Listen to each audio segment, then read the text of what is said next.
ever find the right words. And there's no way this is real life. There's no telling you're the right girl, so I can only say that it feels right. Okay, you guys, so apparently it's wagon week here on Roads Untraveled, because earlier in the week I drove a Nissan Stagea with an RB26 under the hood. Now, if you haven't already seen that video, go check it out on our channel.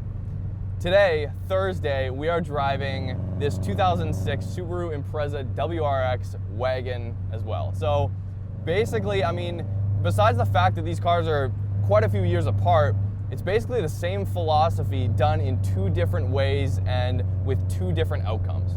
So with the Stagea, you've got a straight up GTR engine that revs to 8,500 RPM, but the car is very heavy. It's a lot heavier than this. It's a lot bigger. Whereas the Subaru is kind of a little bit more compact. So as you can clearly see, just looking at this car, it's not stock. So it's definitely got a few tasteful modifications.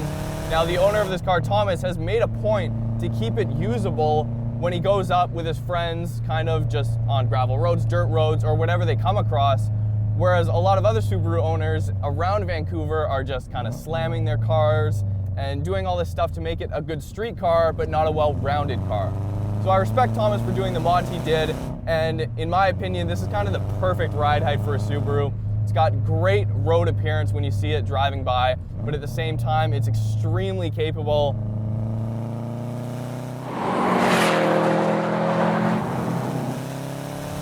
All right, so as far as the engine goes, it's basically stock other than a stage 1 tune. Let's call it roughly 260 horsepower and 300 foot-pounds of torque at the crank, which honestly for a car that weighs a little more than 3,200 pounds is plenty enough for a street car.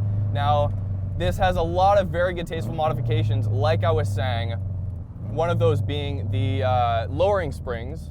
So it does have some high-quality lowering springs under there, as well as aftermarket wheels, short shifter, and a muffler delete. And for such a relatively cheap mod to put on this car, I think it sounds great. It still does have the resonators and the cats, right? So you're not completely killing the environment and you're kind of saving the whales, not really.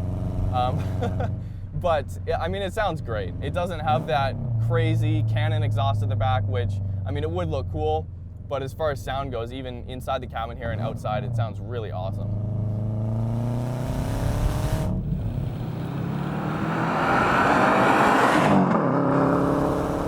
So in terms of other modifications and just making this a very well-rounded Subaru, which is why we're behind the wheel of this car and which is why we picked it to film today, is the brakes.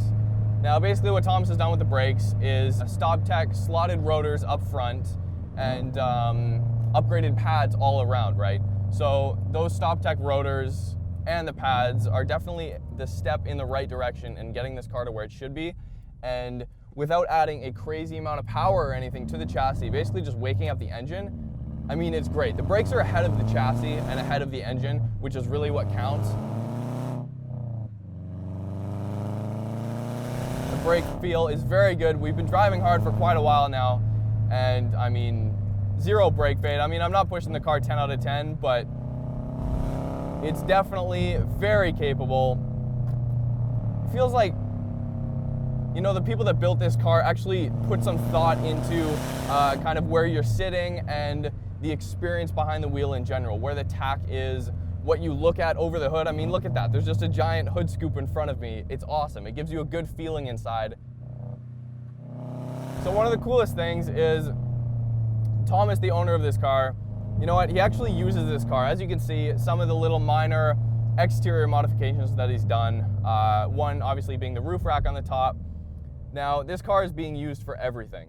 I mean, taking a look at the paint job and the amount of detail in this car, low kilometers, the immaculate paint job, you would never think that this car gets used on a daily basis, but Thomas takes this car snowboarding, biking, up to Whistler and back to mountains. I mean, we live in Canada. This is one of the most Canadian cars you can get.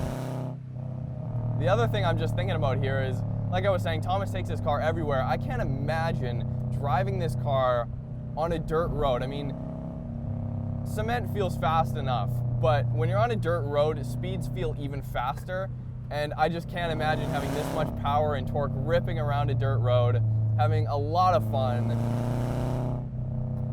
The one thing that this car is lacking though is definitely not necessarily steering feel, but steering weight.